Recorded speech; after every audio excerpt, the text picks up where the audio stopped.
Ya vimos que la distribución de utilidades es un elemento de la esencia y consecuencialmente no puede faltar en un contrato social. Si no se pactare, sin llegar a faltar, el contrato es inexistente. También puede suceder que uno o más de los socios o accionistas hayan acordado o hayan renunciado mejor a su derecho a percibir utilidades. En este caso, aunque el contrato es válido, esa cláusula se tiene como no válida, como si no se hubiera escrito. Bueno, la participación de los socios o accionistas en las utilidades normalmente se hace en la misma proporción en que hubieran hecho su aporte a capital, es decir, que participan en las utilidades en el mismo porcentaje de participación en el capital. Sin embargo, esta regla no es invariable. Es posible que en los estatutos se acuerde una porcentaje de participación diferente. En las SAS, por ejemplo, es posible que un accionista que haya hecho una participación minoritaria tenga, no obstante, la posibilidad de participar en un porcentaje mucho mayor en las utilidades de la compañía.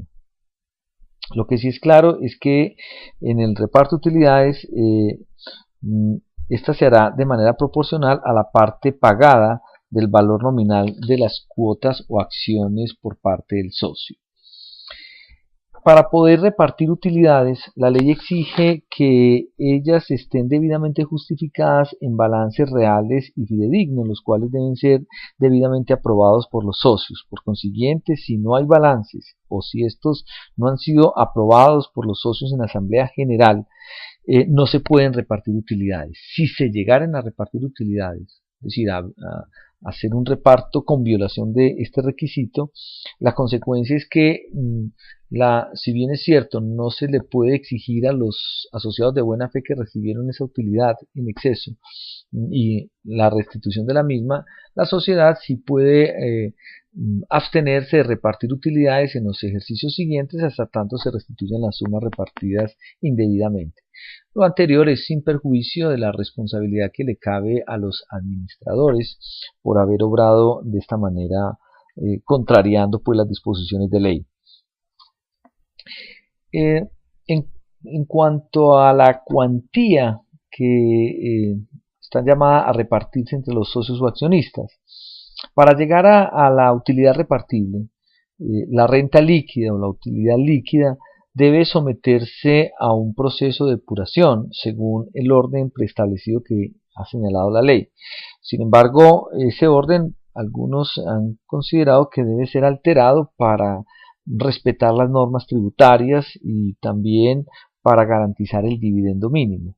Por eso el orden que se propone para efectos de depurar esa utilidad a fin de llegar al monto repartible se hace consistir básicamente en los siguientes. En un primer momento hay que detraer de esa suma lo correspondiente al impuesto de renta, que constituir una provisión para el pago de este gravamen, que representa pues la participación del Estado en las ganancias de la compañía. En segundo lugar, la ley ordena que se enjuguen las pérdidas de ejercicios anteriores que puedan afectar el capital. Es decir, no se podrían repartir utilidades si la sociedad viene arrastrando pérdidas que han disminuido el patrimonio neto por debajo del monto del capital, ya que la sociedad está en una clara causal de disolución. En tercer lugar, la ley nos habla de la reserva legal. ¿Qué es la reserva legal? Es una detracción de utilidades, es decir, la reserva legal está constituida por utilidades no repartidas. ¿En qué porcentaje? La ley dice que en cada ejercicio debe restarse el 10% de las utilidades con destino a esta reserva legal, hasta tanto ajustar un monto equivalente al 50% del capital suscrito, momento en el cual ya no es necesario seguir haciendo esta reserva. La reserva legal entonces tiene como propósito mantener un nivel determinado de solvencia de la compañía en beneficio de los terceros acreedores, es decir, que la sociedad no se descapitalice, que la sociedad no reparta todas sus utilidades, sino que parte de esas utilidades se queden en el patrimonio de la compañía en garantía de los terceros acreedores. ¿Qué sociedades están obligadas a tener reserva legal? En principio todas. La ley habla tanto de la sociedad anónima como la comandita por acciones, la de responsabilidad limitada, la empresa unipersonal, la sociedad por acciones simplificadas y aún para las sociedades extranjeras.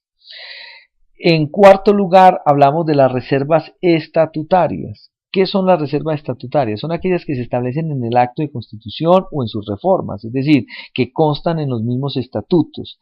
Estas reservas son obligatorias y en los estatutos se debe indicar su valor y su finalidad.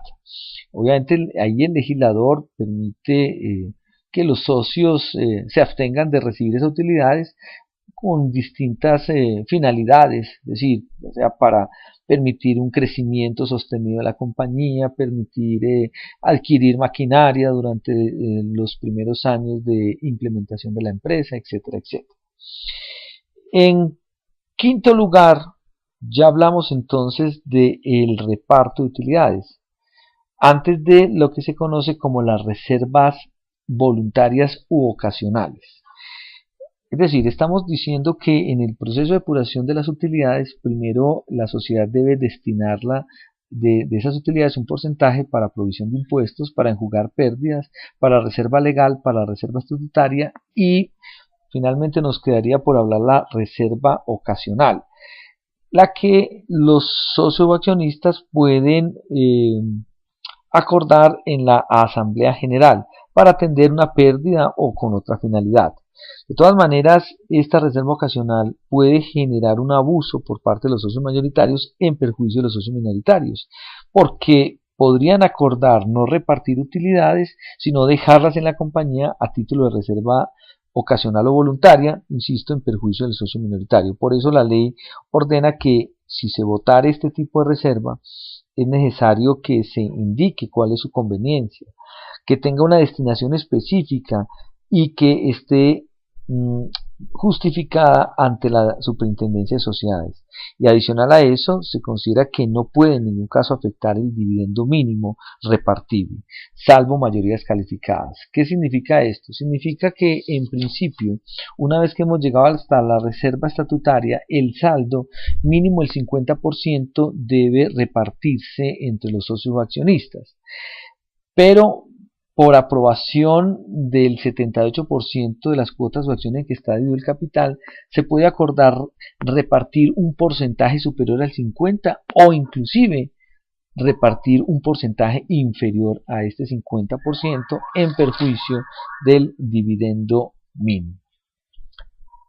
Ahora, las utilidades se pueden pagar en dinero, pero también la ley permite que se paguen en especie. En este caso, la sociedad estaría entregando acciones o cuotas sociales de ella misma. Es decir, en vez de entregar dinero, la sociedad les está entregando a los socios accionistas acciones que ella tiene en reserva. Y esta pues es una posibilidad, insisto, que la ley admite como una manera de capitalizar esas utilidades.